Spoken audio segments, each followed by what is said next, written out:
Hi hello ಮಕ್ಕಳೇ, ಏನಪ್ಪ ಏನು ಮಾಡ್ತಾ ಇದ್ದೀರಾ ಅಂತ ಹೇಳಿದರೆ, ಈಗ ಹೇಗೆ ಕನ್ನಡನ ಸ್ಟಾರ್ಟ್ ಮಾಡಬೇಕು ಅಂತ ಹೇಳಿ ನಾನು ಈಗಾಗಲೇ ಹೇಳಿದ್ದೀನಿ. ಈಗೇನು ಮಾಡ್ತಾ ಇದ್ದೀನಿ ಅಂತ ಹೇಳಿದರೆ, ನಿಮಗೆ ಬೇಸಿಕ್ಕಿಂದ ಬ್ರಿಲಿಯನ್ಸ್ವರೆಗೆ, ಅಂದರೆ ಚಿಕ್ಕದ್ರಿಂದ ಫುಲ್ಲು ನೀವು ಔಟ್ ಆಫ್ ಔಟ್ ತಗೊಳ್ಳೋವರೆಗೆ ಏನು ಮಾಡಬೇಕು, ಹೇಗೆ ಸಿಸ್ಟಮ್ಯಾಟಿಕ್ ಆಗಿ ಕನ್ನಡ 1 ಮತ್ತು ಕನ್ನಡ 2 ಅಂದರೆ ನಮ್ಮ ಫಸ್ಟ್ ಲ್ಯಾಂಗ್ವೇಜ್ ಮತ್ತು ಸೆಕೆಂಡ್ ಲ್ಯಾಂಗ್ವೇಜ್ನ ಹೇಗೆ ಸ್ಟಡಿ ಮಾಡಬೇಕು ಅಂತ ಹೇಳ್ತಾ ಇದ್ದೀನಿ ಮಕ್ಕಳೇ. ಓಕೆ, ಹಾಗಿದ್ರೆ ಅದಕ್ಕಿಂತ ಮುಂಚೆ ಏನು ಗೊತ್ತಾ ಮಕ್ಕಳೇ, ನಿಮಗೆ ಬೇಸಿಕಲ್ಲಿ ವರ್ಣಮಾಲೆ ಗೊತ್ತಾ? ಅದೆಲ್ಲ ನೋಡ್ಕೊಳ್ಳಿ, ಯಾಕಂದರೆ ಅದು ತುಂಬ ತುಂಬ ಬೇಸಿಕ್. ಅದು ಗೊತ್ತಿದ್ರೇ ನೀವು ಎಲ್ಲ ಮಾಡೋಕ್ಕಾಗೋದು. ಹಾಗಿದ್ರೆ ನಮ್ಮ ಭಾಷೆ ಏನಾಗುತ್ತೆ ಅಂತ ಹೇಳಿದ್ರೆ, ಯಾವಾಗಲೂ ನಿಮ್ಗೆ ಗೊತ್ತಿದೆ, ಪದಗಳನ್ನು ಬರೆಯೋದಾಗಲಿ ಮತ್ತು ಉಚ್ಚಾರಗಳನ್ನು ಮಾಡೋದಾಗಲಿ, ವರ್ಣಮಾಲೆಯನ್ನು ನೋಡೋದಾಗಲಿ, ಗುಣಿತಾಕ್ಷರಗಳು, ಒತ್ತಕ್ಷರಗಳು ಇವೆಲ್ಲ ಬರುತ್ತೆ. ಹಾಗಿದ್ರೆ ಮುಂದಿನ ದಿನಗಳಲ್ಲಿ ಅಂದರೆ ನೆಕ್ಸ್ಟ್ ಬರೋ ವಿಡಿಯೋಗಳಲ್ಲಿ ನಾನು ಅನುಸ್ವಾರ ಇದ್ದರೆ ಹೇಗೆ ಉಚ್ಚಾರ ಮಾಡಬೇಕು, ಆಮೇಲೆ ಒತ್ತಕ್ಷರ ಬಂದರೆ ಏನು ಮಾಡಬೇಕು, ಮತ್ತು ಅರ್ಕಾವತ್ ಎಲ್ಲ ಹಾಕಬೇಕು, ರವತ್ ಎಲ್ಲ ಹಾಕಬೇಕು, ಈ ಎಲ್ಲ ಇಂಪಾರ್ಟೆಂಟ್ ಒಳ್ಳೆ ಒಳ್ಳೆ ವಿಡಿಯೋಸ್ಗಳನ್ನ ತಗೊಂಡು ನಿಮ್ಮ ಮುಂದೆ ಬರ್ತಾ ಇದ್ದೀನಿ. ಈ ವಿಡಿಯೋ ನಿಮಗೆ ಇಷ್ಟ ಆಯಿತು, ಈ ಟಾಪಿಕ್ ನಿಮ್ಗೆ ಇಷ್ಟ ಆಯಿತು ಅಂತ ಹೇಳಿದರೆ ಮರೀದೆ ಈ ಒಂದು ವಿಡಿಯೋನ, ಈ ಒಂದು ಕ್ಲಾಸನ್ನು ಲೈಕ್ ಮಾಡಿ ಮಕ್ಕಳೇ. ಯಾಕಂದರೆ ಇದು ಒಂದು ಕ್ಲಾಸು ತುಂಬ ಜಾಸ್ತಿ ತಗೊಳ್ಳಲ್ಲ, ಒಂದು 5 to 10 ಮಿನಿಟ್ಸಲ್ಲಿ ನಿಮಗೆ ಹೇಗೆ ಮಾಡಬೇಕು ಅಂತ ಹೇಳ್ತಾ ಇದ್ದೀನಿ. ಬನ್ನಿ ಕ್ವಿಕ್ಕಾಗಿ ನೋಡೋಣ. ಏನಪ್ಪ ಫಸ್ಟ್ ಏನು ಮಾಡಬೇಕು ಅಂತ ಹೇಳಿದರೆ, ನಿಮ್ಗೆ ಗೊತ್ತು, ಕನ್ನಡದಲ್ಲಿ ಯಾವಾಗಲೂ ಮೊದಲು ಏನು ಅಂತ ಹೇಳಿದ್ರೆ ಮೂಲ ಅಕ್ಷರಗಳು. ಏನಪ್ಪ, ನಮ್ಮ ವರ್ಣಮಾಲೆಯಲ್ಲಿ ಎಷ್ಟು ಅಕ್ಷರ ಇದೆ ಅಂತ ನೋಡ್ಕೊಳ್ಳಿ. ವರ್ಣಮಾಲೆಯಲ್ಲಿ ಎಷ್ಟು ಅಕ್ಷರ, 49 ಅಕ್ಷರ ಇದೆ ಅಂತ ನೋಡ್ಕೊಳ್ಳಿ. ಸ್ವರಗಳು ಯಾವುದು ಅಂತ ನೋಡ್ಕೊಳ್ಳಿ, ಅನುಸ್ವಾರ ಯಾವುದು, ಅಮ್ಮಹ ಅದ್ರ ಬಗ್ಗೆ ನೋಡ್ಕೊಳ್ಳಿ.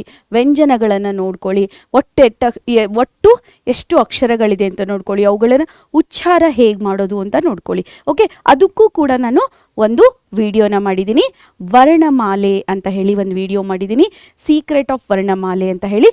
ಅದನ್ನು ತಪ್ಪದೆ ನೋಡಿ. ಅದರಲ್ಲಿ ನಾನು ಏನು ಮಾಡಿದ್ದೀನಿ ಅಂತ ಹೇಳಿದರೆ, ವರ್ಣಮಾಲೆ ಹೇಗೆ ಉಚ್ಚಾರ ಮಾಡಬೇಕು, ಅಂದರೆ ವರ್ಣಮಾಲೆಯಲ್ಲಿ ಯಾವ್ಯಾವ ಸ್ವರಗಳೆಷ್ಟಿದೆ, ವ್ಯಂಜನಗಳೆಷ್ಟಿದೆ, ವರ್ಗೀಯ ವ್ಯಂಜನಗಳೆಷ್ಟು, ಅವರ್ಗೀಯ ವ್ಯಂಜನಗಳು ಎಲ್ಲ ಹೇಳಿದ್ದೀನಿ.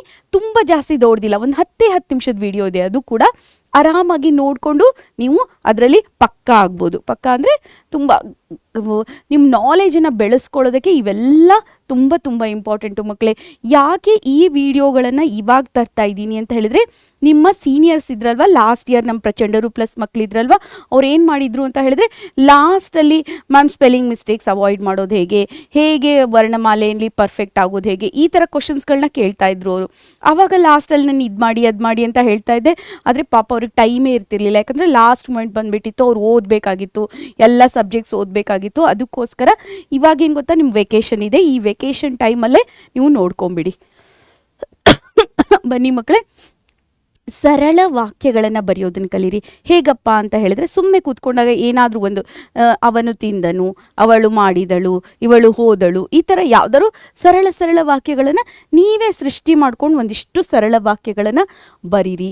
ಹಾಗೆ ಏನು ಮಾಡಿ ಅಂದರೆ, ಶಬ್ದಕೋಶವನ್ನು ಬಳಸಿ ಅಂತ ಹೇಳಿದೆ. ಅಂದರೆ ದಿನ ಒಂದು ಹೊಸ ಶಬ್ದವನ್ನು ನೋಡಿ, ಅಂದರೆ ದಿನಕ್ಕೆ ಒಂದು 5 ಶಬ್ದ ಬರ್ಕೊಳ್ಳಿ. 1 2 3 1 2 3 ಈ ಥರ ನೀವೇನು ಮಾಡಿ ಗೊತ್ತಾ, 1 2 3 1 ನಿಮಿಷ ಮಕ್ಕಳೇ, ಇಲ್ಲೊಂಚೂರು ಇದನ್ನು ಸರಿ ಮಾಡ್ತೀನಿ. ಕನ್ನಡ ಅಂಕಿಗಳನ್ನು ಹಾಕ್ಬಿಡೋಣ, ಬೇರೆ ಅಂಕಿಗಳ ಬಳಕೆ ಬೇಡ ನಮಗೆ. 1 2 3 4 5 ಯಾವುದೋ 5 ಹೊಸ ಪದಗಳನ್ನು ಎವ್ರಿ ಡೇ ಏನು ಮಾಡಿ, ಹೊಸ 5 ಪದಗಳನ್ನು ಬರೀರಿ. ಆ ಪದಗಳಿಗೆ ಒಂದೊಂದು ಚಿಕ್ಕದಾದ ವಾಕ್ಯವನ್ನು ರಚಿಸಿ. ಉದಾಹರಣೆ, ಈಗ ನಾನು ಒಂದೇನೋ ಶ್ರೇಷ್ಠ ಅಂತ ತಗೊಂಡೆ, ಯಾರು ಶ್ರೇಷ್ಠರ ಬಗ್ಗೆ ಬರೆಯೋದು, ಅದು ಇದು ಶ್ರೇಷ್ಠವಾಗಿದೆ ಅಂತ ಹೇಳೋದು. ಚಿಕ್ಕ ವಾಕ್ಯಗಳನ್ನು ಬರೆದು ಪ್ರಾಕ್ಟೀಸ್ ಮಾಡ್ಕೊಳ್ಳಿ. ಇದಕ್ಕೆ ಎಷ್ಟು ನಿಮಿಷ ತಗೋಬೋದಪ್ಪ? ಹಾರ್ಡ್ಲಿ ಒಂದು 5 ನಿಮಿಷನ, 5 ತುಂಬ ಜಾಸ್ತಿ ಅಂದರೆ 7 ನಿಮಿಷ ತಗೊಳುತ್ತೆ. 7 ರಿಂದ 10 ನಿಮಿಷದಲ್ಲಿ ಇಷ್ಟು ದಿನ ಮಾಡಿದರೆ ನಿಮ್ಮ ಕನ್ನಡ ಸೂಪರಾಗುತ್ತೆ ಮಕ್ಕಳೇ. ಓಕೆನಾ? ಆಮೇಲೆ ಶಬ್ದಗಳನ್ನು ನೆನ್ಪಿಡಿ, ಅವುಗಳನ್ನು ಬಳಸಿದ ಮೇಲೆ ಬಿಟ್ಬಿಡಬೇಡಿ, ಮರ್ತೋಗ್ಬೇಡಿ, ಅವುಗಳನ್ನು ನೆನ್ಪಿಡಿ. ಮತ್ತು ಲಿಂಗ ಎಲ್ಲಿ ಯೂಸ್ ಮಾಡಬೇಕು ಅಂದರೆ, ಈಗ ಸ್ತ್ರೀಲಿಂಗ, ಪುಲ್ಲಿಂಗ, ಮತ್ತು ವಚನಗಳನ್ನು ಸ್ತ್ರೀಲಿಂಗ, ಪುಲ್ಲಿಂಗ, ನಪುಂಸಕಲಿಂಗ, ವಚನಗಳು ಏಕವಚನ, ಬಹುವಚನ, ಯಾವುದಕ್ಕೆ ಏಕವಚನ ಬಳಸಬೇಕು, ಯಾವುದಕ್ಕೆ ಬಹುವಚನ ಬಳಸಬೇಕು, ಇವುಗಳ ಬಗ್ಗೆ ಸ್ವಲ್ಪ ಗಮನ ಇಡಿ, ಆವಾಗ ಸರಿ ಹೋಗುತ್ತೆ. ಮತ್ತು ಕ್ರಿಯಾಪದಗಳು ಅಂದರೆ ಕಾಲಗಳು ಬರುತ್ತಲ್ವ, ಕ್ರಿಯಾಪದಗಳಲ್ಲಿ ನಾವೇನು ಮಾಡ್ತೀವಿ, ಭೂತಕಾಲ, ವರ್ತಮಾನ ಕಾಲ, ಭವಿಷ್ಯತ್ ಕಾಲ ಯಾವಾಗ ಬಳಸ್ತೀವಿ ಅವುಗಳ ಬಗ್ಗೆ ಒಂಚೂರು ಗಮನ ಇಡಿ. ಈಗ ನಾವೇನೋ ಹೇಳಬೇಕಾಗಿರುತ್ತೆ, ವರ್ತಮಾನ ಸ್ಥಿತಿಯನ್ನು ಹೇಳಬೇಕಾಗಿರುತ್ತೆ, ಅವನು ಹೋಗುತ್ತಿದ್ದಾನೆ ಅಂತ ಹೇಳಬೇಕಾದ್ರೆ ಅವನು ಹೋದ ಅಂತ ಹೇಳೋಕ್ಕಾಗಲ್ಲ. ಹಾಗಾಗಿ ನೀವು ಮತ್ತೆ ನೋಡಿರಬೇಕು, ನೀವು ಯಾವಾಗಲೂ ನಿಮ್ಮ ಪ್ರಶ್ನೆಯಲ್ಲಿ ಉತ್ತರವನ್ನು ಬರಿಬೇಕಾದ್ರೆ ಭೂತಕಾಲವನ್ನೇ ಹೆಚ್ಚಾಗಿ ಬಳಸ್ತೀವಿ, ನಾವು ಭೂತಕಾಲವನ್ನೇ ಹೆಚ್ಚಾಗಿ ಬಳಸಿರ್ತೀವಿ. ಅದಕ್ಕೆ ಅದು ಗಮನ ಇಡಿ. ಭೂತಕಾಲ ಯಾವಾಗ ಬರುತ್ತೆ, ವರ್ತಮಾನ ಕಾಲ ಯಾವಾಗ ಬರುತ್ತೆ, ಭವಿಷ್ಯತ್ ಕಾಲ ಯಾವಾಗ ಬರುತ್ತೆ ಅಂತ ಹೇಳಿ ಕಾಲಗಳ ಬಗ್ಗೆ, ಕ್ರಿಯಾಪದಗಳ ಬಗ್ಗೆ ಗಮನ ಇಡಿ. ನೆಕ್ಸ್ಟ್ ಏನು ಗೊತ್ತಾ, ಯಾವುದಾದ್ರು ಚಿಕ್ಕ ಚಿಕ್ಕ ಕತೆಗಳನ್ನು, ಕವಿತೆಗಳನ್ನು ಓದಿ, ಅಥವಾ ನಿಮಗೆ ಬರೆಯೋಕ್ಕೆ ಇಷ್ಟ ಇದ್ದರೆ ಯಾವುದಾದ್ರೂ ಒಂದು 10 ಲೈನಿಂದೋ 8 ಲೈನಿಂದೋ 5 ಲೈನಿಂದೋ ಒಂದು ಕತೆ ಬರೀರಿ. ತುಂಬ ಜಾಸ್ತಿ ದೊಡ್ಡದಾಗಿ ನೀವೇನು ತುಂಬ ದೊಡ್ಡ ದೊಡ್ಡ ವರ್ಡ್ಗಳನ್ನು ಯೂಸ್ ಮಾಡಬೇಕಾಗಿಲ್ಲ. ಚಿಕ್ಕ ವರ್ಡ್ಸ್ಗಳನ್ನ ಒಂದು 10 ವರ್ಡ್ ತೊಗೊಂಡು ಈ 10 ವರ್ಡಿಂದ ಒಂದು ಕತೆ ಬರೆಯೋದು, ಈ 5 ವರ್ಡಿಂದ ಒಂದು ಕವನ ಬರೆಯೋದು. ಇಲ್ಲ ಮ್ಯಾಮ್ ನಂಗೆ ಕತೆ ಕವನ ಎಲ್ಲ ಬರೆಯೋಕ್ಕಾಗಲ್ಲ, ನಾನು ಓನ್ ಬರೆಯೋಕ್ಕಾಗಲ್ಲ ಅಂದರೆ ನೀವೇನು ಮಾಡಿ ಗೊತ್ತಾ, ಅವೆರಡೂ ಮಾಡಬೇಡಿ. ನೀವು ಯಾರು ಬರೆದಿರೋ ಕವನಗಳಿದ್ರೆ, ಯಾರು ಬರೆದಿರೋ ಕತೆಗಳಿದ್ರೆ ಅವುಗಳನ್ನು ಓದಿ. ಪತ್ರಿಕೆಗಳನ್ನ ಅಂದರೆ ನಿಮ್ಮ ವೃತ್ತಪತ್ರಿಕೆಗಳು ಅಂತ ಹೇಳ್ತೀವಲ್ಲ, ಪೇಪರ್, ಅದನ್ನು ಓದೋಕೆ ಟ್ರೈ ಮಾಡಿ. ನಿಮಗೆ ಆದರೆ ದೈನಂದಿನ ದಿನಚರಿ ಅಥವಾ ಡೈರಿ ಅಂತ ಹೇಳ್ತಾರಲ್ಲ, ಅದನ್ನು ಬರೆಯೋಕ್ಕೆ ಟ್ರೈ ಮಾಡಿ. ಇದನ್ನು ಕನ್ನಡದಲ್ಲೂ ಬರೀರಿ, ಇಂಗ್ಲೀಷಲ್ಲೂ ಬರೀರಿ ಮಕ್ಕಳೇ, ಎರಡೂ ಹೆಲ್ಪ್ ಆಗುತ್ತೆ ನಿಮಗೆ. ಡೈರಿ ಬರೆಯೋದು ಕನ್ನಡದಲ್ಲೂ ಇಂಗ್ಲೀಷಲ್ಲೂ ಎರಡೂ ಹೆಲ್ಪ್ ಆಗುತ್ತೆ. ಅದಕ್ಕೋಸ್ಕರ ನಾನು ಸ್ವಾರ್ಥಿಯಾಗಿ ಬರೀ ಕನ್ನಡ ಅಷ್ಟೇ ಮಾಡಿ ಅಂತ ಹೇಳ್ತಾ ಇಲ್ಲ. ಲ್ಯಾಂಗ್ವೇಜ್ ಅಂದರೆ ಎಲ್ಲ ಲ್ಯಾಂಗ್ವೇಜ್ ಒಂದೇ. ಅದಕ್ಕೆ ಭಾಷೆಯನ್ನು ಇಂಪ್ರೂವ್ ಮಾಡ್ಕೊಳ್ಳೋದಕ್ಕೆ ಡೈರಿ ಬರೆಯೋದು ಕೂಡ ಒಂದು ನಿಮಗೆ ಉತ್ತಮವಾದಂಥ ಸಲಹೆ ಅಂತ ಹೇಳ್ಬೋದು. ಆಮೇಲೆ ಯಾರಾದರೂ ಇದ್ದರೆ ಚರ್ಚೆಗಳನ್ನು ಮಾಡಿ. ಚರ್ಚೆಗಳು ಮಾಡೋದ್ರಿಂದ ಏನಾಗುತ್ತೆ ಮ್ಯಾಮ್, ವಿಷಯಗಳು ಗೊತ್ತಾಗುತ್ತೆ. ಮತ್ತು ಅನಾವಶ್ಯಕ ಚರ್ಚೆಗಳನ್ನು ಮಾಡಬೇಡಿ. ಅವಶ್ಯಕವಾದಂಥದ್ದು ಏನಾದರೂ ಚರ್ಚೆಗಳು, ಯಾವುದಾದ್ರೂ ಅಭ್ಯಾಸದ ಬಗ್ಗೆ ಆಗಲಿ, ಅಥವಾ ಯಾವುದೋ ಒಂದು ಜಾಗತಿಕ ಮಟ್ಟದಲ್ಲಿ ನಡೆಯುವಂಥ ಯಾವುದಾದ್ರೂ ವಿದ್ಯಮಾನಗಳು, ಅಂದರೆ ಯಾವುದಾದ್ರು ಘಟನೆಯನ್ನು ತಗೊಂಡು ಕರೆಂಟ್ ಅಫೇರ್ಸ್ ಅಂತ ಹೇಳ್ತೀವಲ್ಲ ಅದ್ರ ಬಗ್ಗೆ ಚರ್ಚೆ ಮಾಡಿ.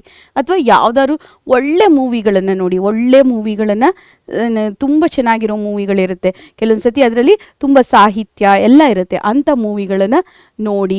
ಮತ್ತು ಕುವೆಂಪು, ದ ರಾ ಬೇಂದ್ರೆ ಇವರ ಒಂದು ಕವನ, ಅವ್ರ ಬಗ್ಗೆ ಚರಿತ್ರೆ, ಅವ್ರ ಬಗ್ಗೆ ಯಾವುದಾದ್ರು ಕಥೆಗಳು ಆ ಥರ ಇದ್ದರೆ ಅವುಗಳನ್ನು ಓದಿ. ಯಾಕೆ ಗೊತ್ತಾ, ಯಾವಾಗಲಾದರೂ ನಾವು ಪ್ರಬಂಧ ಬರಿಬೇಕಾದ್ರೆ, ಪತ್ರಲೇಖನ ಬರಿಬೇಕಾದ್ರೆ, ಅಥವಾ ಗಾದೆ ಮಾತು ಬರಿಬೇಕಾದ್ರೆ ಯಾವುದಾದ್ರೂ ಇನ್ಸಿಡೆಂಟ್ ಇದ್ದರೆ ಆ ಇನ್ಸಿಡೆಂಟನ್ನು ಹಾಕಿ ನಾವು ಸಪೋರ್ಟ್ ಮಾಡ್ಬೋದು, ಅವಾಗ ಬರಿಬೋದು. ಅವಾಗ ನಿಮ್ಮ ಭಾಷಾ ಶೈಲಿ ತುಂಬ ಚೆನ್ನಾಗಾಗುತ್ತೆ ಮಕ್ಕಳೇ. ಓಕೆ, ಹಾಗಿದ್ರೆ ನೀವು ಬೇಸಿಕ್ಕಿಂದ ಬ್ರಿಲಿಯನ್ಸ್ ಆಗೋದಕ್ಕೆ ಈ ಎಲ್ಲ ಮಕ್ಕಳೇ, ಈ ಎಲ್ಲ ಹಂತಗಳನ್ನು ಫಾಲೋ ಮಾಡಿ ಮಕ್ಕಳೇ. ಈ ಹಂತಗಳನ್ನು ಫಾಲೋ ಮಾಡೋದ್ರಿಂದ ನಿಮ್ಮ ಒಂದು ಬರವಣಿಗೆ ಶೈಲಿ ಸೂಪರಾಗುತ್ತೆ. ಹಾಗೆಯೇ ನೀವು ಕನ್ನಡದಲ್ಲಿ ತುಂಬ ಚೆನ್ನಾಗಿ ಮಾರ್ಕ್ಸ್ ಪಡಿತೀರಾ ಅಂತ ಹೇಳ್ತೀನಿ. ಹಾಗಿದ್ರೆ ನಾನು ನಿಮ್ಮ ಕನ್ನಡ ಶಿಕ್ಷಕಿ ವಾಣಿ ಕುಲಕರ್ಣಿ ಈ ಒಂದು ತರಗತಿಯನ್ನು ಇಲ್ಲೇ ಮುಗಿಸ್ತಾ ಇದ್ದೀನಿ. ಇದೇ ರೀತಿ ಒಳ್ಳೆ ವಿಡಿಯೋಗಳನ್ನು ತಗೊಂಡು ನಿಮ್ಮ ಮುಂದೆ ಬರ್ತೀನಿ. ಅಲ್ಲಿವರೆಗೂ ಏನು ಮಾಡಿ, ನಮ್ಮ ಪರೀಕ್ಷೆ ಚಾನಲನ್ನು ಸಬ್ಸ್ಕ್ರೈಬ್ ಮಾಡಿ.